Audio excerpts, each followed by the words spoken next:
Bueno, tras explicarvos máis ou menos as bases da filosofía marxista para entender o que é o concepto de alienación e ideoloxía en Marx, vamos a entrar agora no que é o pensamento propiamente marxista, que sería a súa explicación do materialismo histórico, o concepto de alienación e plusvalía e unha pequena conclusión, é o segundo vídeo desta serie. O primeiro que temos que entender é o materialismo histórico de Marx.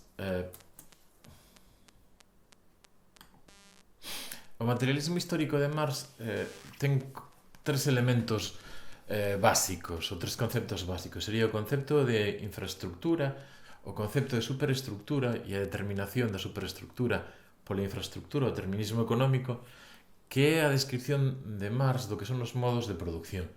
Logo habría un cuarto elemento, que están todos eles relacionados, que sería o que é a sociedade comunista. Vamos a empezar polo concepto de infraestructura. Para Marx, toda a sociedade, é dicir, todo o grupo humano, e os humanos necesitamos vivir en grupos, porque senón non sobrevivimos, está organizado sempre en función de dous elementos que ele no seu análisis describe. O primeiro deles é o que ele chama infraestructura. A infraestructura é a organización material do traballo, a organización material de como os humanos extraemos, aplicando forza, aplicando enerxía na natureza, aqueles recursos que necesitamos, os fabricamos, os transformamos a natureza para conseguir cousas. En todos os grupos humanos o traballo está organizado no que ele chama unha infraestructura. A infraestructura, vamos a ir parte por parte, ten, según Marx, tres elementos. Por un lado estaría a forza productiva, que sería a enerxía que en cada sociedade aplicamos para transformar a natureza e obtener o que necesitamos. Por un lado estaría nas sociedades máis simples, a forza humana, que é a que aplicamos para transformar a natureza. Cando xa tivemos gandería e agricultura, sería a forza animal, e logo tamén a forza hidráulica e a forza do vento, nos muiños. E xa máis adiante na historia da humanidade estaría a electricidade ou o petróleo. Entón, a forza productiva son os elementos materiais, é a enerxía que aplicamos materialmente na natureza para obter os recursos. Un segundo elemento da infraestructura que Marx chama os medios de producción. Os medios de producción son as ferramentas, os edificios, todos os elementos materiales, todas as cousas materiais que sirven para aplicar a forza na natureza. Estarían constituídos por os arados, as flechas, cando éramos cazadores-recolectores, ou as fábricas, ou a máquina de vapor xa na sociedade industrial. E finalmente, como último elemento da infraestructura, estarían as relacións de producción. Según Marx, en cada sociedade, a forza productiva e os medios de produción non están organizados ao chou, sino que están organizados no que ele chama relacións de produción, de tal xeito que en cada grupo as relacións de produción definen quen e como e cando e de que maneira e por qué ten que estar distribuída a forza productiva e os medios de produción, de tal xeito que diríamos que hai un grupo colectivo que se encarga de unha sociedade de cazadores-recolectores recolectar e outros cazan. Vale, esas son as relacións de producción, a descripción de como a forza productiva e os medios de producción interaccionan. Marx distingue, ademais, o que chama unha infraestructura ou ideoloxía. A infraestructura ou ideoloxía serían todos os elementos non materiales do sistema de producción dunha sociedade. Estaría, por un lado, as leis que definirían como funciona e por qué unha sociedade, a ciencia que describiría o coñecemento dunha determinada época, pero tamén as religións, a religión cristiana, a religión musulmana ou a religión xudea, que son as religións máis comuns na nosa Europa e as máis grandes monoteístas. De alguna maneira, toda ideoloxía son o conxunto de elementos non materiais, as ideas, digamos, simplificando un pouco, que explican, justifican e legitiman o sistema de produción material. Pero ademais Marx di que manteñen e reproducen o sistema de producción. Marx entende que en unha sociedade, en todo modo de producción, sempre hai unha determinación da infraestructura sobre a superestructura. Isto quere decir que para Marx é a base material dunha sociedade a que explica as ideas dunha sociedade, a que produce as ideas dunha sociedade. Pero Marx vai máis alá, por iso dice a religión é o opio do povo. Cada ideoloxía, cada grupo de ideas, as leis, a ciencia, a religión de cada época sirve para justificar, explicar por que funcionan así as cousas, por que se dan así desa maneira as relacións de producción, por que as clases sociais están desa maneira organizadas, pero ademais trata esa ideoloxía de legitimar e manter ese sistema productivo. Marx distingue que na historia humana hai distintos modos de produción ao longo da historia. Basicamente, simplificando un moito, podíamos distinguir como 5 modos de produción ao longo da historia da humanidade. O que sería as sociedades primitivas de cazadores e recolectores, donde os medios de produción simplemente servían para recoller ou, de alguna maneira, para cazar. O básico nas sociedades de cazadores e recolectores era sacar, non había propiedade privada, estaba todo máis ou menos justificado por unos pequenos deuses da natureza. Daí, a medida que se foron acumulando máis melloras técnicas e máis comida, empezaron a aparecer o que se chaman as grandes civilizacións, as sociedades esclavistas.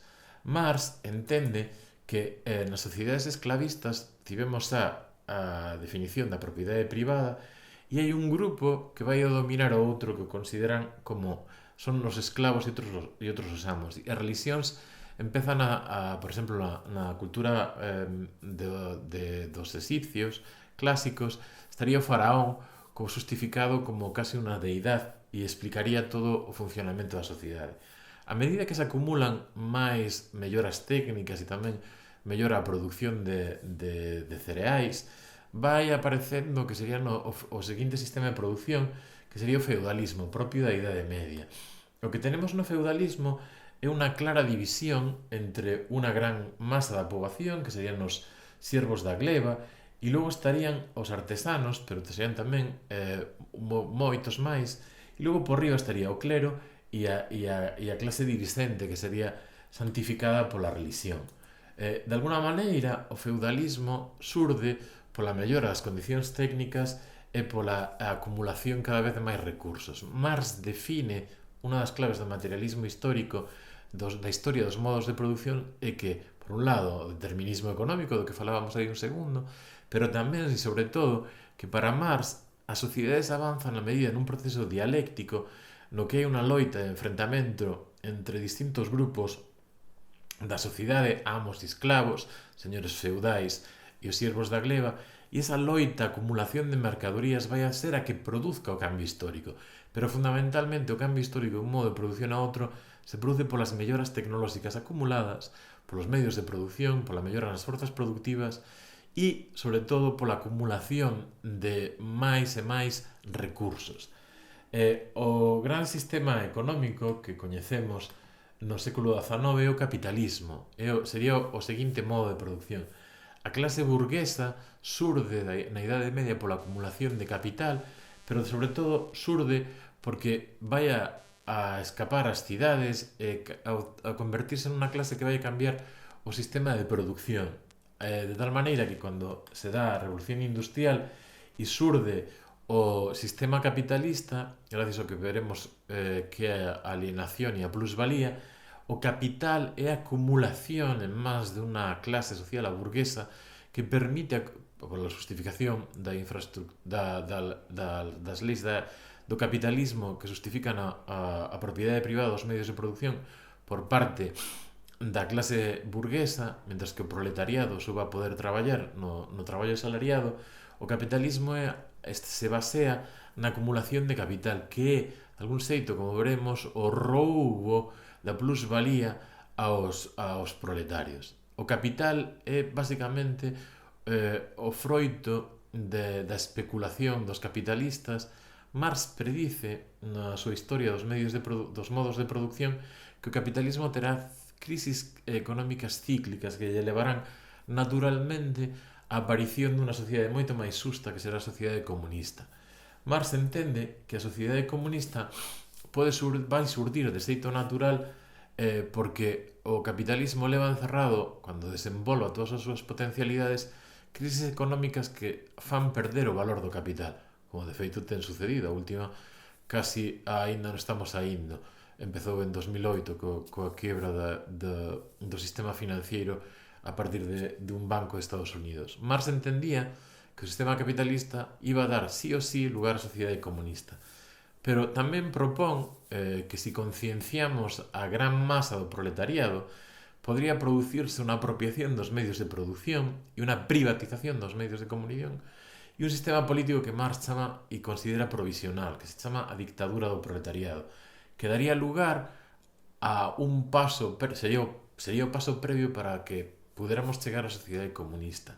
Unha sociedade comunista onde non habería unha acumulación de capital, sino que os medios de produción para Marx estarían totalmente, serían da sociedade, do Estado, e de alguna maneira se distribuía os elementos necesarios e o traballo estaría organizado de xeito racional para que todo o mundo pudera ter o necesario para subsistir e de alguna maneira, quizá un pouco de xeito utópico, desaparecería a alienación. Vale. Finalmente, o que necesitamos comprender da filosofía marxista estaría centrado en tres conceptos. O que sería o concepto de alienación en Marx, vamos a empezar por aí, e por que a sociedade capitalista produce alienación e que tipos de alienación produce. E para eso necesitamos primeiro entender o concepto de traballo asalariado, o traballo en xeral e o concepto de traballo asalariado que é o propio do capitalismo. Finalmente nos centraremos no concepto de plusvalía. Bueno, empecemos polo concepto de traballo en Marx. Marx entende que o traballo é o de algún xeito é o feito de que os seres humanos somos seres activos que de alguna maneira transformamos con nosa enerxía, con noso esforzo, a natureza para obter os recursos necesarios para sobrevivir. Pero Marx considera que non só facemos eso, sino que ao traballar tamén nos realizamos como seres humanos, nos sentimos de alguna maneira satisfeitos.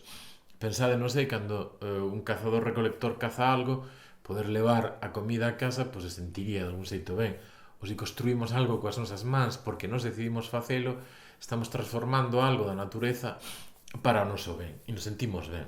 Pero Marx entende que o traballo de alguna maneira non só é o traballo individual, sino que en todos os modos de produción estivo sempre dividido o traballo e organizado o traballo para que puderamos beneficiarnos mellor do esforzo común. Sería o que chamaríamos a división social do traballo, que en cada modo de producción foi distinta. Nas sociedades de cazadores-recolectores, no modo de produción esclavista con amos e esclavos, no modo feudal e no modo capitalista. No capitalismo, Marx entende que surde unha forma de traballo que o traballo asalariado. O traballador proletario que vive nas grandes cidades non ten nada máis que o seu tempo para vender. Non ten ninguna outra posibilidade. Mentras que o burgués compra ese tempo e obtén beneficios. Pensade que nas jornadas de traballo do século XIX, na primeira revolución industrial, a mellor tiñan jornadas de traballo de 10 horas diarias, 7 días a semana, sin seguridade social, sin sistema de pensión, sin sistemas de educación para poder comprender o mundo ao seu redor, ou simplemente saber leer ou poder saber facer contas para ver se alguén lles enganaba. De alguna maneira, o sistema asalariado fai que o traballador só poda traballar e o único que é ese traballo. E no traballo asalariado, Marx entende que o traballador non se realiza, de tal maneira que non desenvolve o que de xeito natural debería ter lugar cando un ser humano traballa. Por eso, surde o que Marx chama alienación. A palabra alienación ven de alien, de algo extraño, de convertirse en algo que non eres. Para Marx, o traballo asalariado dá lugar a unha alienación, a un extrañamiento, de tal xeito que os produtos do traballo non son algo que era o que nos esperábamos. Ao mesmo tempo, desta alienación dos obxetos, das mercadorías, se produce unha alienación tamén, un extrañamento do propio traballador, porque o que fai de horas ao día, cando acabas de traballar, co seu traballo é únicamente desgastarse, pero non pode desenvolverse. O traballo non lle realiza. Por eso, Marx di que a alienación é unha alienación da esencia humana, porque a imaxen que nos temos de nós mesmos como traballadores asalariados é insusta, non nos permite desenvolver todo o que podríamos e nos vemos como seres desgraciados. O que dá lugar a unha alienación social, porque non podemos entender como podemos mellorar a sociedade porque non temos os medios para pensalo. E unha alienación política, porque o único que queremos é conseguir traballo, peleamos por ese traballo, pero non un traballo onde políticamente, é dicir, para o ben común, podamos desenvolvernos. E ademais estaría a alienación religiosa, porque Marx entende que a ideoloxía e a religión principalmente ocultan o sistema de producción e explotación na que vivimos. Por lo tanto, nos fan sonar con algo que non existe, que un mundo máis alá para justificar o sufrimento neste e non producir ningún cambio no mundo actual, no mundo que realmente vivimos. Aquí xoga un papel esencial o concepto de plusvalía en Marx. Marx entende, e aquí estaría moi ben explicado nesta caricatura en inglés, que o traballador, cando traballa, durante as horas de traballo, recibe unha parte moi pequena do burgués, do dono dos medios de producción, polo seu traballo. Mentras que o burgués, o capital sería o produto deste proceso, mentras que o burgués se queda con todo o resto do beneficio que estaría representado aquí por esta bolsa enorme. Para Marx, a clave do sistema de produción capitalista é que os costes do traballo, é dicir, salarios máis costes de producción, se lle quitamos os beneficios que obtén, é dicir, se para producir un calcetín o traballador recibe 0,5 euros, pero outros 0,5 serían o gasto que lle supuso o capitalista, de tal maneira que os costes serían de 1 euro, pero logo o vende por 10, a diferencia entre os costes e os beneficios obtenidos daría lugar a 9 euros de diferencia, que serían o capital do que se apropia de Marx o capitalista. A plusvalía é exactamente eso, o que xenera o capital. De tal maneira que o capitalismo é o sistema baseado na plusvalía, na que o que temos é unha sociedade injusta na que non podemos desenvolvernos porque o único que podemos facer é traballar. A clase social burguesa se apropia de todo, principalmente a plusvalía, acumula capital e xenera todo unha ideoloxía, incluídas as leis, a ciencia e a religión, que oculta ese sistema de explotación. O que propón Marx é que os proletarios adquiran conciencia a través do comunismo para, de alguna maneira, cambiálo todo. E ao cambiálo todo, apropiarse dos medios de produción e acelerar a chegada á sociedade comunista. Bueno, para concluir, a clave da filosofía marxista estaría nun diagnóstico dos sistemas de produción e de como funciona a historia productiva e social da humanidade e unha denuncia de que o sistema capitalista no que vivimos é injusto. De alguna maneira, Marx propón unha receta, que é a dictadura do proletariado para acelerar a chegada á sociedade comunista. A filosofía marxista tivo unha influencia enorme no mundo. Por un lado, estaría o que podemos chamar o marxismo real, en 3 revolucións que vamos a utilizar como exemplo. E a nivel filosófico, non se pode falar de ningún filósofo posterior a Marx que non este influído polo seu pensamento. Pero vamos a centrarnos a decir unhas cuantas cousas sobre un grupo de filósofos que se consideraban marxistas, que son a teoría crítica, o marxismo crítico de filósofos do século XX. Empezamos co marxismo reais, as revolucións. Bueno, hai 3 revolucións que, inspiradas en pensamento marxista, deron lugar a algunhas cousas bastante horribles, por exemplo, algunhas tamén boas. O primeira é a Revolución Rusa de 1917, na que se intentou levar, principalmente, primeiro con Lenin, logo con Stalin, a unha sociedade agrícola as ideas de Marx. Ata 1989, coa caída do muro, tras a Guerra Fría, a existencia do comunismo real foi unha especie de contrapeso a todos os puntos de vista capitalistas que máis ou menos nas sociedades europeas desenvolvidas existiron.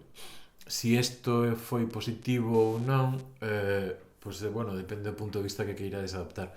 O que é un feito é que nome de Marx, non sei se Marx e levantar a cabeza estaría moi de acordo, se levaron a cabo ou se intentaron levar a cabo as ideas da dictadura do proletariado. Un segundo lugar onde eso sucedeu tamén foi a Revolución China, e tedes un dibuixo de Mao Zedong, un dos seus líderes, en 1949. O comunismo hoxendía en China, con unha mezcla de capitalismo e comunismo con un sistema híbrido, ten elementos moi interesantes, tanto do que sería o capitalismo máis clásico como do comunismo marxista. Habría que analizarlo e tamén depende de moitos puntos de vista diferentes. Finalmente estaría outro marxismo real representado pola Revolución Cubana de 1959, un país moi cercano a Estados Unidos, que foi sempre o representante, o líder do capitalismo, que con Fidel Castro ten cousas tamén moi interesantes dentro do marxismo real. E o que tendríamos que falar tamén é o que se chama o marxismo crítico, que tivo lugar no que se chama a Escola de Frankfurt, tamén chamada teoría crítica. Estos de aquí son os autores, estes son Horkheimer e Adorno, e aquí tería desos conceptos fundamentais. Isto é a porta de entrada de Auschwitz, e estos son os crematorios, e esta sería unha bomba atómica. O que o marxismo crítico pensa ou defendeu é que, bueno, no século XX se deron varias formas de totalitarismo, tanto totalitarismo marxista, van a ser Horkheimer, Adorno, Benjamin o Marcuse o Fromm, moi críticos co marxismo real, co marxismo que existía nas sociedades chamadas comunistas, porque deron lugar a sistemas sociais moi injustos, según eles. Pero o capitalismo tampouco era a solución. O exemplo básico que toman da sociedade burguesa que van a criticar va a estar exemplificado polas bombas atómicas e polos campos de concentración. Nestos dous exemplos, o que se utilizou foi unha razón da que falaba Kant con aquelo de atrévete a saber da ilustración, unha razón instrumental que o único que quere é solucionar problemas pero non pensa nas consecuencias. De tal xeito que o campo de concentración de Auschwitz funcionaba coa lógica do capitalismo, producía mortos igual que unha fábrica de latas produce latas, coa mesma lógica e mesma objetividade. A ciencia serviu para cambiar o planeta, pero tamén serviu para que en medio segundo podamos matar con unha bomba atómica, como sucedeu en Hiroshima e Nagasaki al final da Segunda Guerra Mundial, con toda a justificación que se quera dar, a un montón de morte, co cal, bueno, o que a teoría crítica ven a decir é que hai que ver que elementos racionais, incluído o marxismo, da propia razón ilustrada, nos levan a elementos totalmente irracionais. Plantean unha crítica clara a todo o marxismo real, pero tamén unha crítica clara a todo o capitalismo. Quizás o máis interesante destos pensadores é o análisis que faen da industria cultural de masas, de como as grandes televisións, os sistemas de medios de comunicación se convertiren nunha especie de ideoloxía que sirve para justificar, ocultar e manter atontados a maior cantidad de xente posible e manter sistemas de explotación nunha liña moi parecida a da que falaba Marx, por iso é o marxismo crítico.